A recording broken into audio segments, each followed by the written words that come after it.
नागपूरमध्ये काही अफवा पसरवल्यामुळे धार्मिक तणाव निर्माण होण्याची स्थिती निर्माण झाली आहे। या सर्व परिस्थितीमध्ये नागपूरने नेहमी शांततेचा इतिहास हे नागपूरची विशेषता राहिलेली आहे।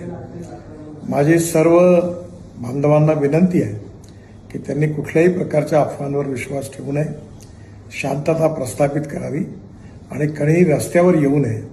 सगळ्यांनी कायदा आणि व्यवस्थेला सहकार्य करावं आणि सलोख्याचं आणि सौहार्दाचं वातावरण ठेवण्याची नागपूरची जी परंपरा आहे त्या परंपरेनुरूप आपला व्यवहार करावा।